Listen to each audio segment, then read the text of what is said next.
नमस्कार। आज का हमारा टॉपिक है यूक्लिड विभाजन प्रमेयिका की सहायता से म स ज्ञात करना। दो शब्द, एक तो यूक्लिड विभाजन प्रमेयिका हमको पुनः दिमाग में लाना पड़ेगा और म स क्या है ये अच्छी तरीके से समझना पड़ेगा। तो यूक्लिड विभाजन प्रमेयिका संसार के किन्हीं भी दो धनात्मक पूर्णांकों a और b के लिए अद्वितीय पूर्णांक q और r होते हैं कि a बराबर b q प्लस r हो जाए, जहां 0 छोटा या बराबर है r के, r छोटा है b के। एक बार फिर, किन्हीं भी दो धनात्मक पूर्णांकों a व b के लिए ऐसे अद्वितीय पूर्णांक q और r होते हैं कि a बराबर b q प्लस r हो जाए, जहां r जो है वो 0 और b के बीच में होता है। 0 के बराबर हो सकता है लेकिन b से छोटा होना चाहिए। ये यूक्लिड विभाजन प्रमेय का, जिसे हम पहले कर चुके हैं, अभी थोड़ी देर बाद इसको और अप्लाई करेंगे तो हमें बहुत अच्छे तरीके से समझ में आ जाएगी। अगला म स क्या का पूरा नाम है महत्तम समापवर्तक। महत्तम समापवर्तक का मतलब महत्तम मतलब बड़ा से बड़ा, सम यानी बराबर, अपवर्तक यानी गुणनखंड। महत्तम सम यानी बराबर, अपवर्तक यानी गुणनखंड। तो समान गुणनखंडों में से सबसे बड़ा जो गुणनखंड होगा उसको हमें यहां छांटना है, म स ज्ञात करना है। अंग्रेजी में इसको कहते हैं HCF। तो म स ज्ञात करने के लिए हम आगे बढ़ेंगे। प्रश्न क्या कह रहा है? यूक्लिड विभाजन एल्गोरिदम विधि से 81 और 237 का म स ज्ञात कीजिए। यहां एक और नया शब्द आ गया, एल्गोरिदम। एल्गोरिदम क्या है? एल्गोरिदम का मतलब है वह निश्चित प्रक्रिया जिसको बार बार करने से हम उत्तर तक पहुंच जाएंगे। वो निश्चित प्रक्रिया है, उसको हम कहते हैं एल्गोरिदम। निश्चित विधि है, उसी को करना है। अब क्या विधि है ये मैं अभी आपको बता देता हूं। अब आगे बढ़ते हैं प्रश्न के लिए। सभी जो थोड़े से कठिन शब्द थे, यूक्लिड विभाजन प्रमेय का, म स और एल्गोरिदम, मैंने आपको क्लियर कर दिए, आपके दिमाग में होने चाहिए। अब आगे बढ़ते हैं प्रश्न को हल करने के लिए। हमको दो संख्याएं दे रखी है, एक तो 81 और एक 237, और दोनों ही धनात्मक पूर्णांक हैं। तो माना इन दोनों में से किसी को भी a मान लो, किसी को भी b मान लो। माना 81 बराबर a तथा 237 बराबर b। तो यूक्लिड विभाजन प्रमेयिका, यूक्लिड विभाजन प्रमेयिका से a बराबर b q प्लस r, जहां 0 छोटा है r से, बराबर है r से, और b छोटा है r से। यहां तक हम लोगों को पहले से ध्यान में है। अब हम आगे चलते हैं। देखिए, a हमने तय कर लिया, 81 को a ले लिया और 237 को b ले लिया। हम 237 को a ले लें और 81 को b ले लें तो भी कोई फर्क नहीं पड़ेगा, उत्तर वही आएगा, उसी जगह हम पहुंचेंगे। तो a की जगह लिखते हैं 81 बराबर b की जगह 237 q प्लस r हमको ज्ञात करना है। 237 को 1 से गुणा करने पर 237 आ जाता है, जो 81 से ज्यादा हो जाता है। तो 1 नहीं लिख सकते, यहां हमें लिखना पड़ेगा 0। 237 इंटू 0, 0 प्लस 81, ये हो गया हमारा 81। 237 इंटू 0 0 प्लस 81, 81 के बराबर आ गया। तो ये हमारा Q और ये R तय हो गया। और यहां ध्यान से देखिए, R बराबर नहीं है 0 के। जब भी R 0 के बराबर नहीं होता, इसका मतलब है अगला स्टेप हमको करना है। तो इस बार भी R बराबर 0 नहीं है, तो अगला स्टेप हम करते हैं। अब हमको अगला स्टेप में क्या करना है वो बहुत इंपॉर्टेंट बात है।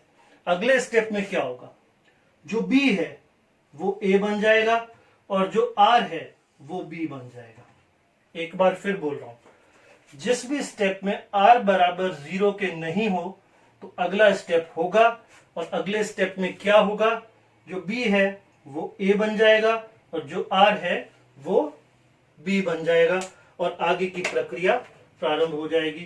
तो ये B A बन गया, 237 की जगह आ गया, बराबर R B बन गया, 81 आ गया। अब फिर से हमको Q और R ज्ञात करने हैं। इस बार 81 को किससे गुणा करें पता नहीं लग रहा, तो कोई बात नहीं, हम लोग 237 में 81 का भाग लगाकर देखते हैं। 2 बार जाएगा, 162, 5, 7। ठीक है, तो ये जो भागफल आया वो यहां आएगा, 81 दू 162 प्लस जो शेष फल आया वो यहां आ जाएगा 75। 162 प्लस 75 237। यहां भी R बराबर नहीं है 0 के, तो अगला स्टेप होगा। अगला स्टेप क्या होगा ये इंपॉर्टेंट। फिर से जो B है वो A बन जाएगा और जो R है वो B बन जाएगा। तो इस तरह से ये हो जाएगा, 81 बराबर 75, Q और R हमें ज्ञात करने हैं। यहां 75 एकम 75 और 6, ये हो गया 81। 75 और 6 81। यहां भी R बराबर नहीं है 0 के, अगला स्टेप, तो फिर से जो B है वो A बन जाएगा और जो R है वो B बन जाएगा, और Q और R हमको ज्ञात करने रहेंगे। क्या आएगा, 6 दाए 600, 6 दाए 60, 6 को 11 से गुणा करने पर 66, 6 को 12 से गुणा करने पर 72, 72 3 बच गए, तो 6 इंटू 12 72 और 3 75। सही हो गया। रफ कार्य अपना समय समय पर मिटाते रहें। यहां देखिए, 6 इंटू 12 72 प्लस 3 75, बिल्कुल सही। R इस बार भी 0 के बराबर नहीं है, तो पुनः प्रक्रिया होगी। B जो है वो A बन जाएगा और R जो है वो B बन जाएगा, और फिर Q और R ज्ञात करने चलेंगे। तो इस बार 3 2 6 और R में 0। यहां R बराबर 0 आ गया। जहां R बराबर 0 आ गया वहां हमारी प्रक्रिया समाप्त हो गई, यानी हमारा उत्तर आ चुका है। जो भी अंतिम B आया है, जहां R बराबर 0 आया वहां B कितना है, 3। अतः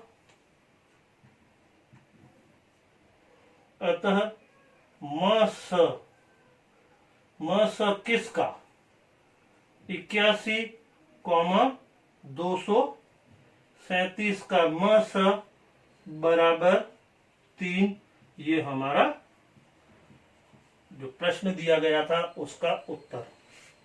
81 और 237 का म स बराबर 3। इस तरह से इसी प्रक्रिया को हम अपने दिमाग में, एल्गोरिदम है, जो प्रक्रिया हमने यहां अपनाई थी वही प्रक्रिया हम बार बार अपना रहे हैं, इसीलिए इसका नाम देते हैं एल्गोरिदम। तो कोई भी दो संख्याओं का म स ज्ञात करना हमें आ गया। शॉर्ट में अगर कभी हमें 3 संख्याएं दे रखी हो, जैसे 24, 36 व 72 का म स ज्ञात कीजिए, ऐसा अगर हमको दे रखा है तो भी हम बड़ी आसानी से ज्ञात कर सकते हैं।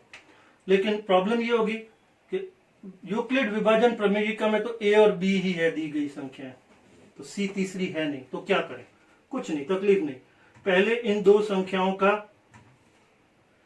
म स निकाल लो, जो भी म स आएगा उस म स का इसके साथ म स ज्ञात कर लो, वो तीनों संख्याओं का म स हो जाएगा।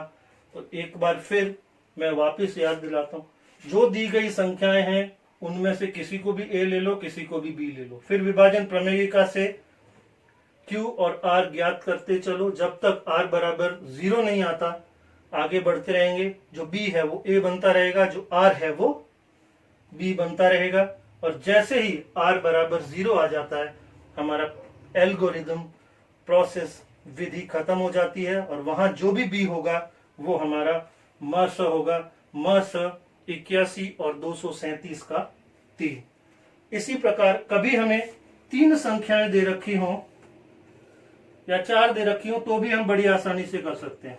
2 का म स निकाल लो, उसका तीसरी के साथ जो म स आए उसका, इन दो में तो एक ए एक बी ले लोगे, म स आ जाएगा। फिर इस म स का तीसरी संख्या के साथ म स, इन दोनों में से एक को ए ले लो, एक को बी ले लो, आगे प्रक्रिया को कर लो। ठीक है, ये प्रक्रिया हमको 2 बार करनी पड़ेगी तो हम म स ज्ञात कर सकेंगे।